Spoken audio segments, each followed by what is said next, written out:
नमस्कार दोस्तों, एक बार फिर से आप सभी का बहुत बहुत स्वागत है हमारे YouTube चैनल पर। दोस्तों, आज की इस वीडियो में हम लेकर आए हैं रेशियो एंड प्रोपोर्शन यानी अनुपात और समानुपात का तीसरा पार्ट। पिछले दो पार्ट्स में हमने धमाकेदार प्रश्न किए थे, धांसू प्रश्न किए थे, जो कि आपके एग्जाम में हमेशा पूछे जाते हैं। इंपॉर्टेंट प्रश्नों को हमने किया था पहले दो पार्ट में।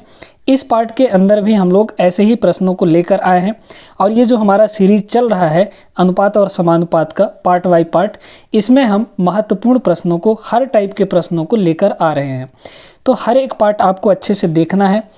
उम्मीद करते हैं कि आपको पसंद आता होगा ये सारे जो पार्ट हैं। तो चलिए आज की ये वीडियो शुरू किया जाए। वीडियो में आपको अंतिम तक बने रहना है और वीडियो पसंद आएगा तो लाइक ज़रूर करिएगा। चलिए शुरू करते हैं। यहाँ पर कॉन्सेप्ट से हम लोग हर एक प्रश्न को सॉल्व करेंगे और साथ में यहाँ पर ट्रिक की भी बात करेंगे ताकि आप ट्रिक से प्रश्नों को कम समय में बना पाएं, है ना। देखिएगा, पहला सवाल ये है, बिना समय गंवाए शुरू करते हैं। पहला सवाल ये दिया गया है, यदि 4x² - 3y² और अनुपात है बीच में लगा है 2x² + 5y² बराबर 12:19 है। ठीक है, इसमें थोड़ा सा आपको कैलकुलेशन करना पड़ेगा, आपको थोड़ा सा पेन चलाना पड़ेगा, है ना। बिना पेन चलाए ये बनने वाला नहीं है। देखिए दोस्तों, यहाँ पर होता ये है कि ये जो बराबर है इसका क्या अर्थ हुआ। इसका ये अर्थ हुआ कि एक तरह से ये समानुपात लगा हुआ है, बैलेंस किया हुआ है दोनों साइड के अनुपातों को। और अनुपात का अर्थ होता है बटा। ठीक है, तो जब ऐसा हो तो आपको क्या करना है, देखिए, अंदर अंदर वालों को मल्टीप्लाई, बाहर बाहर वालों को मल्टीप्लाई, है ना भाई। इसको डिवाइड करके आप क्रॉस मल्टीप्लाई करेंगे तब भी मतलब वही निकलेगा। इससे अच्छा है कि हम यहीं पे मल्टीप्लाई कर देते हैं। अंदर अंदर वालों को मतलब ये हुआ कि इस पूरे का मल्टीप्लाई 12 के साथ और इस पूरे का मल्टीप्लाई हम किसके साथ कर देंगे, 19 के साथ कर दीजिए, कोई दिक्कत नहीं है। 19 का मल्टीप्लाई इन दोनों के साथ करिए तो 19 चौको 19 दूना 38, 38 चौक 72 हो जाएगा, है ना। 18 चौक 72, अच्छा 19 चौक 76 हो जाएगा। ठीक है, तो 19 चौक कितना हो गया, 76, यानी ये हो गया हमारा 76x², है ना। फिर लगाया माइनस यहाँ पर, तो हमने माइनस लगा दिया। अब क्या है, 3, है ना। तो 19 का 3 से मल्टीप्लाई करिए, 19 3 57 हो जाएगा। और यहाँ पर यह है 22², तो 22² बराबर लगाएंगे बीच में हम।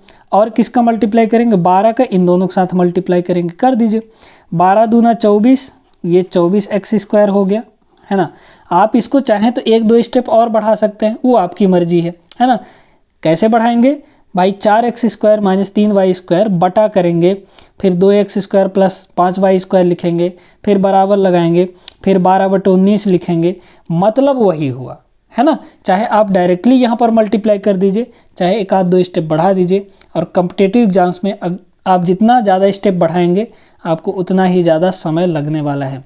ठीक है, लेकिन कॉम्पिटिटिव एग्जाम्स में क्या होता है, हमको कम समय चाहिए, है ना। कम समय में प्रश्नों को सॉल्व करना है, तो स्टेप आप गायब करने का कोशिश करिए। जितना ज़्यादा आप स्टेप गायब करेंगे उतना ज़्यादा आपको कम समय लगने वाला है। ठीक है, देखिए, तो ये हो गया 12 दूना 24x² + 12 पंचे 60, ये हो जाएगा 60 का y²।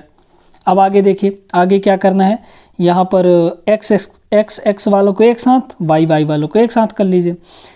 तो अगर हम x को इधर करें तो 24x² इसके साथ आके जुड़ जाएगा, तो 76 और 24 दोस्तों हो जाएगा हमारा 100 सीधे सीधे, है ना। तो ये हो जाएगा हमारा, अच्छा सॉरी घटेगा ना भाई, 76x² और ये -24x² होगा, तो 76 में से 24 घटाइए, 6 में से 4 गया 2, है ना, और 7 में से 5 गया, 7 में से 2 गया 5, यानी 52x² आ जाएगा। अब बराबर इधर देखिए, ये 57 उधर जाके जुड़ जाएगा क्योंकि ये माइनस में है, उधर जाके प्लस में हो जाएगा। तो 60 और 57 कितना हो जाएगा, ये हो जाएगा आपका 6 5 11, यानी 117 हो जाएगा, 117y²। अब क्या करना है, बस आपको काटना है ना। देखिए, तो आपको x और y चाहिए ना, तो x² को यहीं रखिए, y² को इधर ले आइए तो बटे में आ जाएगा, बराबर इधर क्या हुआ 117 और बटे इधर क्या हो जाएगा 52 हो जाएगा, है ना।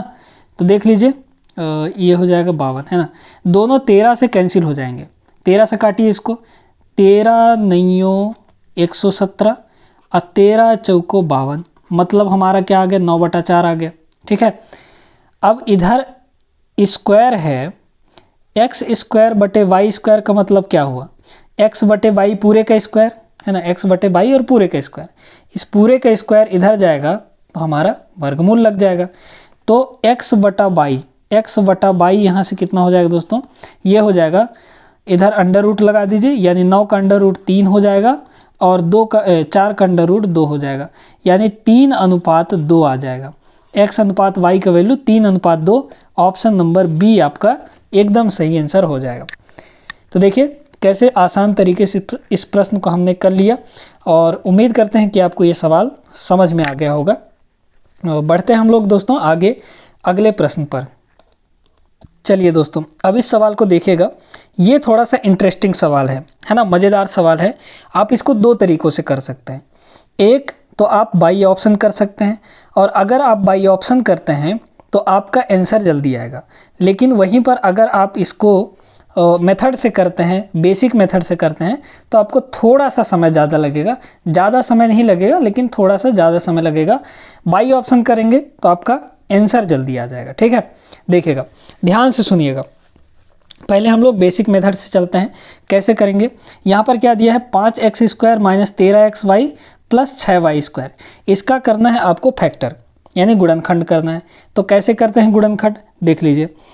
5 और 6 इन दोनों को मल्टीप्लाई करिए, कितना आ जाएगा भाई, यहाँ पे प्लस 5 है, यहाँ पे प्लस 6 है, तो 5 और 6 को मल्टीप्लाई करेंगे तो 6 पंचे 30 आ जाएगा, प्लस 30 आएगा। अब इस 30 को तोड़िए, 30 को ऐसा तोड़िए कि प्लस आया है तो जोड़ने वाला 13 आ जाए, जोड़ने पर 13 आ जाए। तो 30 को हम कैसे तोड़ सकते हैं, 30 को हम तोड़ सकते हैं 1 गुणे 30 में, लेकिन 1 और 30 को जोड़ेंगे तो 13 नहीं आएगा, है ना। यहाँ पे प्लस आया है मतलब जोड़ने पर, अगर यहाँ पे माइनस आता तो हम कहते हैं घटाने पर। अब 30 को ऐसा तोड़िए कि जोड़ने पर 13 आ जाए, तो 10 तियाँ 30 है ना भाई, 10 गुणे 3 करेंगे इसको 30 को, तो 10 और 3 को जोड़ने पर 13 आ जा रहा है, मतलब बीच वाला ये आ जा रहा है। बस यही हो जाएगा हमारा, यानी 10 और 3। तो यहाँ से ये कितना हो जाएगा, ये हो जाएगा 5x स्क्वायर। अच्छा एक चीज़ और आपको ध्यान रखना है, ये जो साइन लगा हुआ है ना, ये जो यहाँ पर साइन है, इसको हमेशा बड़े वाले के साथ रखना है। तो बड़ा वाला हमारा क्या है, -10 है, तो -10 हो गया। अब चूंकि यहाँ पर जोड़ने पर है, तो जब जोड़ने पर होता है ना, तब दोनों हमने माइनस माइनस रखना होता है। मतलब कि जोड़ने पर है तो जब साइन एक ही होगा, एक ही जैसा होगा तभी तो जुड़ेगा, और साइन अलग अलग होगा तो मतलब घटाने पर घटेगा तब। तो यहाँ पे माइनस, यहाँ पे माइनस, तो इस 13xy को हम क्या लिख सकते हैं, -10xy है ना, -10xy और माइनस का 3xy लिख सकते हैं कि नहीं। -10xy -3xy दोनों जुड़ के -13xy हो जाएगा। प्लस का यहाँ पर क्या है, 6y स्क्वायर। अब आपको बस कॉमन लेना है, देखिए 5x दोनों में है, 5x को ले लीजिए कॉमन, तो यहाँ से ये कितना हो जाएगा, ये बचेगा x माइनस यहाँ पे कितना बचा 2y। ठीक है, फिर माइनस यहाँ भी 3y है, यहाँ भी 3y है, तो 3y को ले लीजिए कॉमन, तो यहाँ पे कितना बचेगा दोस्तों, 3y को तो ले लिए कॉमन, तो x बचेगा। फिर यहाँ से माइनस कॉमन लिए हैं तो ये चिन्ह साइन बदल जाएगा इसका। अब 6y स्क्वायर में से 3y तो ले लिए हैं, तो यहाँ पे क्या बचेगा, 2y बचेगा, है ना। तो एक क्या हो गया हमारे पास, x माइनस 2y। अच्छा बराबर में इसके 0 भी है, याद रखिएगा। तो एक हो गया हमारा x माइनस 2y, और एक हो जाएगा बाहर वाला, यानी 5x माइनस 3y। ठीक है, इक्वल टू 0। एक बार इस चीज़ को 0 करिए, एक बार इस चीज़ को 0 करिए, तो देखिए x minus 2y equal to 0 करेंगे तो यहाँ से x इक्वल टू कितना हो जाएगा, 2y हो जाएगा। और x बटा y करेंगे हम अगर, तो क्या बचेगा इधर 2, और बटे में हम इसके 1 लगा सकते हैं, यानी x अनुपात y का वैल्यू कितना आ जाएगा, ये आ जाएगा 2:1, है ना। अब एक बार इसको 0 करेंगे, यानी 5x माइनस 3y बराबर 0, है ना। तो यहाँ से 5x बराबर कितना हो जाएगा दोस्तों, ये हो जाएगा 3y। x y को इधर पकड़ के ले आइए, तो ये हो जाएगा हमारा 3, और बटे में आपका 5 चला जाएगा, मतलब ये यहाँ से हो गया 3:5, है ना, 3:5। तो x अनुपात y का 2 वैल्यू आया, एक तो 2:1 और एक आया हमारे पास 3:5। तो यहाँ पर जो ऑप्शन डी है वो बिल्कुल सही आंसर हो जाएगा। दिख रहा है 3:5 और 2:1। ठीक है, उम्मीद करते हैं कि आपको समझ में आ गया होगा कैसे करना है बेसिक तरीके से। दूसरा ये है कि यहाँ पर आप क्या करिए, पहले तो 1 2 को 2 और 1 मतलब ये एक्स वाई का वैल्यू है ना, तो x की जगह पर 2, y की जगह पर 1, इसमें रख के देखिए क्या इसको सेटिस्फाई कर रहा है, क्या 0 के इक्वल आ रहा है, ऐसा कर लेंगे। फिर क्या रखेंगे, वो तो आ ही जाएगा। फिर आप 3 5 को रख कर देखेंगे, क्या 3 5 को रखने पे भी आएगा, बिल्कुल आएगा। तो आपका दोनों हो जाएगा, यानी डी ऑप्शन सही हो जाएगा। ठीक है, चलिए उम्मीद करते हैं कि तरीका आपको समझ में आ गया होगा। बढ़ते हैं आगे हम लोग अगले सवाल पर। अगला सवाल ये रहा दोस्तों आपकी स्क्रीन के ऊपर। ये भी एक धमाकेदार सवाल है, बड़ी शानदार सवाल है। इसको ना वीडियो पॉज कर एक बार ट्राई करिए खुद से सॉल्व करने का, फिर हम बताते हैं इसको। देखिए क्या दिया है, 4 की पावर 3.5 यानी 3.5 का अनुपात दिया है 2 की पावर 5, है ना। कैसे करेंगे ध्यान से सुनते जाइएगा। एक बात बताइए, क्या हम इस 4 को 2 की पावर 2 लिख सकते हैं? बिल्कुल लिख सकते हैं, है ना। और इसके भी पावर में क्या है, इसके पावर में क्या है, इसके पावर में 3.5 है ना, 3.5। फिर अनुपात लगा है तो अनुपात लगा दिए। फिर यहाँ पर देखिए 2 की पावर 5 है, 2 की पावर 5। ठीक है, चलिए कोई दिक्कत नहीं। अब यहाँ पर देखिए भाई, ब्रैकेट जब लगा रहता है तो पावर आपस में मल्टीप्लाई हो जाता है ना। ये ब्रैकेट के बाहर 3.5 है और ब्रैकेट के अंदर पावर में 2 है, तो 2 और 3.5 का मल्टीप्लाई हो जाएगा। तो ये कितना हो जाएगा दोस्तों, 3.5 का 2 से मल्टीप्लाई करेंगे तो 3.5 दूना 7 हो जाता है। और फिर यहाँ पर अनुपात लगाए, देखिए अनुपात का मतलब होता है बटा, तब बटा लगा दीजिए। और बटे में क्या है, 2 की पावर 5 है। अच्छा, अब देखिए अगर बेस सेम होता है, बेस किसको कहते हैं, जैसे a की पावर b है, a की पावर b है, तो ये जो a है ना ये बेस है हमारा, और ये जो b है ये हमारा पावर होता है। तो देखिए जब बेस हमारा इक्वल होता है तो डिवाइड में पावर घट जाता है। ठीक है, और घातांक करने का हम आपको पूरा चैप्टर पढ़ा रखे हैं, उसको देख लीजिएगा वीडियो। चैनल पे आपको प्लेलिस्ट का लिंक मिल जाएगा, है ना। प्लेलिस्ट में जाएंगे तो सारा वीडियो आपको मिल जाएगा, एकदम डिटेल में हमने पढ़ा रखा है, तो वीडियो जरूर चेकआउट करें। ठीक है, देखिएगा अब यहाँ पर क्या है, बटा है ना, बेस हमारा सेम है तो पावर घट जाएगा, यानी ये हो जाएगा 2 और ऊपर हमारा 7 है, और ये जो पावर 5 है नीचे प्लस में है, ऊपर जाएगा तो माइनस में हो जाएगा, यानी -5। मतलब ये कितना हो गया, 2 की पावर 2, है ना। और 2 की पावर 2 का मतलब क्या होता है, 2 की पावर 2 का मतलब 4, यानी 2 का स्क्वायर 4। अब चूंकि यहाँ पर सारे के सारे अनुपात के रूप में दिए हैं, तब बटे तो 1 लगा ही सकते हैं, कोई दिक्कत नहीं होने वाला इसमें, आपको कोई रोक टोक भी नहीं है। आप किसी के भी बटे में 1 आसानी से अपने मर्जी से लगा सकते हैं। तो ये क्या हुआ, x बटा y, है ना, मतलब इसका बटा इसका कितना आ जाएगा, ये इसको सिंप्लीफाई करने पर 4:1, यानी ऑप्शन नंबर ए यहाँ पर आपका बिल्कुल सही आंसर हो जाएगा। उम्मीद करते हैं दोस्तों कि समझ में आपको आ गया होगा कैसे इस सवाल को करना है ना। चलिए अलग अलग टाइप के प्रश्नों को लेकर आ रहे हैं इस वीडियो के अंदर, तो उम्मीद करते हैं कि वीडियो में आपको मज़ा भी आ रहा होगा। मज़ा आ रहा हो तो वीडियो को लाइक कर दीजिए, है ना। चलिए आगे बढ़ते हैं हम लोग अगले सवाल पर। देखिए दोस्तों अगला सवाल ये भी थोड़ा डिफरेंट टाइप का सवाल है। अब इस सवाल को ना आप थोड़ा सा ट्रेडिशनल मेथड से करिए, यानी जो बेसिक मेथड होता है उस मेथड से करेंगे तो आप इसमें आसानी से आंसर निकाल पाएंगे। ठीक है, इसमें कोई ट्रिक वगैरह आप नहीं लगा सकते हैं, तो आप इसको बेसिक मेथड से ही सॉल्व करें। देखिए क्या दिया है, 2 संख्याओं का अनुपात 11:12 है। 2 संख्याओं का अनुपात क्या क्या है, 11:12। ठीक है, कोई दिक्कत नहीं है भैया। अब यहाँ पर कह रहा है इनका गुणनफल जो है वो 47/52 दिया है, तो बताना है कि इसमें छोटा संख्या क्या होगा, है ना। देखिएगा जब ऐसे दिया रहे अनुपात में तो 2 संख्याएं क्या क्या बन सकती हैं, एक बन सकता है 11x, है ना, और एक बन सकता है 12x। ठीक है, और कह रहा है कि इन्हीं दोनों को मल्टीप्लाई किसके बराबर है, 47/52 के बराबर। तो इन्हीं दोनों को मल्टीप्लाई करके आप बराबर में रख दीजिए 47/52। ठीक है, इतना हो गया। तो यहाँ से देखिए आप इसको काटिए ना भाई, x और x का मल्टीप्लाई करेंगे तो ये तो पहली बात हो गया x का स्क्वायर। 11 से इसको काटिए, कट जाएगा ये, है ना।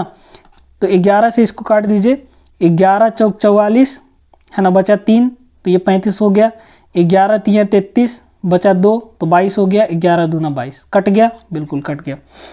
अच्छा, अब इसको आप 12 से भी काट दीजिए, क्या 12 से कट जाएगा, देख लीजिए। तो इसको अगर 12 से काटें तो 12 3 36 है ना, 12 3 36, बचा कितना हमारा यहाँ पर 7 तो 72 हो गया, 12 छंग 72 यानी 32, तो 12 से ये 36 बार में कट गया, यानी x और x का मल्टीप्लाई किसके बराबर आ गया, हमारा 36 के बराबर आ गया। ठीक है, आसानी से हमने काट दिया, बस काटना ही तो है ना। देखिए अब यहाँ से x का वैल्यू कितना आ जाएगा, x का वैल्यू इधर से वर्ग हटा के उधर वर्गमूल लगाएंगे, और 36 का वर्गमूल होता है हमारा 6, यानी x का वैल्यू 6 आ गया। अब पूछ रहा है कि छोटा संख्या क्या होगा इसमें, छोटा संख्या, तो जिसका अनुपात छोटा होगा वही ना छोटा संख्या होगा, तो छोटा संख्या हमारा क्या है, 11x है। ठीक है, अगर बड़ी संख्या पूछता तो 12x हो जाता, यहाँ से x का वैल्यू रख दीजिए इसमें, तो 11 गुणे x का वैल्यू कितना 6, यानी ये हमारा 66 हो जाएगा। ऑप्शन नंबर बी करेक्ट हो जाएगा। ठीक है, चलिए समझ में आ गया होगा, उम्मीद करते हैं हम ऐसा। और आगे बढ़ते हैं अगले सवाल पर, देखते हैं क्या दिया गया है। देखिएगा साथियों, ये भी सवाल हमारा लाजवाब सवाल है। अब इसको आप बड़े आसान तरीके से बहुत कम समय में कर सकते हैं। कैसे कर सकते हैं, देखिएगा। कह रहा है दो संख्याओं का अनुपात 3:4 है ना, दो संख्याओं का अनुपात क्या दिया गया है, 3 और 4 दिया गया है। कह रहा है इनका एलसीएम जो है यानी लघुत्तम समावर्त वो 180 दिया गया है। दो संख्याएं 3:4 में है, 3 और 4 के अनुपात में, एलसीएम उनका दिया है 180। कह रहा पहली संख्या क्या होगा, यानी जिसका अनुपात 3 के अनुपात में है उसका वो संख्या क्या होगा। तो देखिए आप इसमें तो x मान कर भी कर सकते हैं और बिना x माने भी कर सकते हैं। बिना x माने कैसे करेंगे, देखिएगा। आप जो संख्या अनुपात में है उनका एलसीएम निकाल लीजिए, है ना। तो 3 और 4 का एलसीएम क्या हो जाएगा, 3 और 4 का एलसीएम हो जाएगा 3 चौक 12, है ना, 3 चौक 12 हो जाएगा। और यही एलसीएम आपको एक्चुअल में कितना दिया है, 180 दिया है, यानी 12 का वैल्यू 180 दिया है। तो यहाँ से 1 यूनिट का वैल्यू कितना हो जाएगा, इसको काट दीजिए 180/12, है ना, 180/12। क्या ये कटेगा, 12 1 कम 12, 12 1 कम 12, बचा कितना हमारा 6 बचा, तो 12 पंचे 60, यानी 1 यूनिट का वैल्यू कितना आ गया दोस्तों, 15 आ गया। अब आपसे पूछा जा रहा है कि छोटा संख्या का होगा, तो 1 यूनिट का वैल्यू 15, यानी छोटा संख्या कितना है, 3 यूनिट का वैल्यू निकालना है। तो 3 यूनिट का वैल्यू कितना हो जाएगा, 15 गुणे 3 हो जाएगा, यानी ये आ गया हमारा 45, 45 किस में दिख रहा है, ऑप्शन नंबर बी में दिख रहा है, बिल्कुल करेक्ट आंसर हो जाएगा। तो उम्मीद करते हैं कि ये सवाल भी क्लियर हो गया होगा। अगर आप चाहें तो इसको बेसिक मेथड से भी लगा सकते हैं, 3x और 4x मान के। तो यहाँ पर 3x और 4x का जो एलसीएम आएगा वो 12x आ जाएगा, है ना। तो वहाँ से फिर आप x का वैल्यू निकालेंगे, x का वैल्यू 15 आ जाएगा, है ना, x का वैल्यू 15 आ जाएगा। भाई 3x और 4x का एलसीएम कितना आएगा, 12x आएगा, 12x, और यही एलसीएम कितना दिया हुआ है, 180 के बराबर। तो यहाँ से x का वैल्यू कितना आएगा, x का वैल्यू 15 आ जाएगा। इसी x के वैल्यू को आप 3x में रख देंगे तो छोटा संख्या मिल जाएगा, है ना, पहली संख्या मिल जाएगी आपको। और दूसरी संख्या बारे में बात होता तो 4x हो जाता, यानी 4 गुणे कितना 15, तो आपको जो दूसरी संख्या हो जाती वो 60 हो जाती, है ना।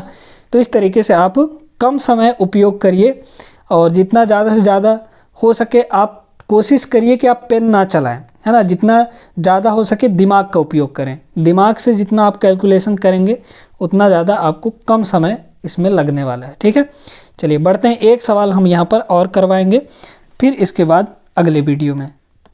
देखिएगा दोस्तों, अब ये सवाल भी हमारा मज़ेदार सवाल है। क्या दिया है, 3 संख्याएं 1 2 4 के अनुपात में है तथा इनका गुणनफल 125 है।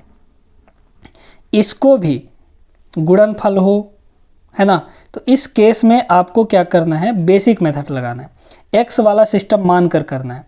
देखिए 3 संख्याएं कौन कौन सी हो जाएगी, एक तो हो जाएगा 1x, दूसरा हो जाएगा 2x, जिस अनुपात में दिए हैं उनको मान लीजिए x के साथ, है ना, और तीसरा संख्या क्या हो जाएगा, 4x हो जाएगा। कह रहा इन सभी का गुणनफल 125 के बराबर है। तीनों को गुणा करिए और कर दीजिए किसके बराबर, 125 के बराबर। ठीक है, यहाँ तक समझ में आया। इन सभी को मल्टीप्लाई करिए, ये कितना हो जाएगा, 4 दूना के 8 है ना, 4 दूना के 8 हो जाएगा। और x x x यानी x का 3 बार मल्टीप्लाई, मतलब ये क्यूब बना देगा। इधर हुआ 125 और ये जो 4 दूना 8 इधर मल्टीप्लाई हुआ था ना, तो 8x क्यूब हुआ होता, उस 8 को नीचे ले आइए, बटे में 8 आ जाएगा। तो यहाँ से x इक्वल टू ये हो जाएगा हमारा 125 और बटा 8, लेकिन ये वर्गमूल नहीं है, ये क्यूब रूट है, क्योंकि इधर क्यूब लगा है मतलब घन लगा है, तो उधर जाके घनमूल लग जाएगा, है ना। अब 125 का जो घनमूल होता है दोस्तों वो होता है 5, यानी 5 का 3 बार गुणा करने पर 125 आता है। 5 पचम 25 पंचे 125 होता है कि नहीं, बिल्कुल। और ये जो 8 है इसका घनमूल कितना हो जाएगा, इसका घनमूल हो जाएगा 2, यानी x का वैल्यू हमारे पास आ गया 5/2। अब आपसे क्या पूछा जा रहा है, मध्य की संख्या कौन सी होगी, यानी बीच वाली संख्या। तो बीच वाली संख्या क्या है, 2x है, तो 2x रख दीजिए, 2x यानी ये हो गया 2 गुणे x का वैल्यू 5/2। 2 से 2 कैंसिल करिए, आ गया आपका उत्तर 5। ऑप्शन नंबर बी करेक्ट हो जाएगा। तो चलिए, उम्मीद करते हैं कि ये वाला सवाल भी आपको क्लियर हो गया होगा। तो दोस्तों आज की इस वीडियो में बस इतना ही। इस वीडियो के अंदर हमने धमाकेदार 6 प्रश्न किए हैं और बहुत ही सॉलिड प्रश्न थे, है ना। ऐसे ही प्रश्न आपके कॉम्पिटिटिव एग्जाम्स में बनते हैं और इनको सॉल्व करने का तरीका हमने बताया। और इसका जो सीरीज चल रहा है पार्ट 1 पार्ट 2 और ये तीसरा पार्ट था, पार्ट 1 और पार्ट 2 जरूर देखिएगा। पहले पार्ट में हमने बेसिक बता रखा है, प्लेलिस्ट का लिंक हम आपको डिस्क्रिप्शन में दे देंगे, वहाँ से आप जाके देख सकते हैं हर एक वीडियो, है ना। तो चलिए फिर आज की इस वीडियो में बस इतना ही। आप अपनी पढ़ाई लिखाई ढंग से करिए, है ना। अगर आप किसी चीज़ की तैयारी कर रहे हैं किसी कॉम्पिटिटिव एग्जाम्स के लिए, तो उसका मन लगा कर तैयारी करिए। आप ऐसे ही मत तैयारी करिए, मन लगा कर तैयारी करिए, हर एक चीज़ अच्छे से प्रॉपरली पढ़िए, है ना। कोई भी वीडियो देख रहे हैं उसमें जितने भी प्रश्न हैं उनको आप अच्छे से देखिए, है ना। और खुद लगाने, एक बार जो टीचर हैं उनसे पहले लगाने का कोशिश करिए, जो भी क्वेश्चन है उनसे पहले लगाने की कोशिश करिए, ठीक है। वीडियो पॉज करिए, उसको ट्राई करिए कि क्या हम अपने से कर पाते हैं कि नहीं। एक बात बताएं, जब आप अपने से खुद से करते हैं ना, तो आपको एक अलग ही कॉन्फिडेंस आता है। कोई भी क्वेश्चन अगर आपसे बन गया तो आपको एक अलग ही कॉन्फिडेंस आएगा कि हाँ हम कर सकते हैं। तो ये चीज़ है, तो आपको करना चाहिए, है ना। सिर्फ वीडियो मत देखिए, कॉपी पेन लेके बैठिए और सवाल लगाइए। चलिए, तो उम्मीद करते हैं दोस्तों कि आज का ये क्लास आपको पसंद आया होगा। पसंद आया हो तो वीडियो को लाइक कर दीजिए और चैनल को भी ज़रूर सब्सक्राइब करके रखिए। मिलेंगे हम लोग अगले वीडियो में, तब तक आप लोग सभी अपना ख्याल रखिएगा। जय हिंद।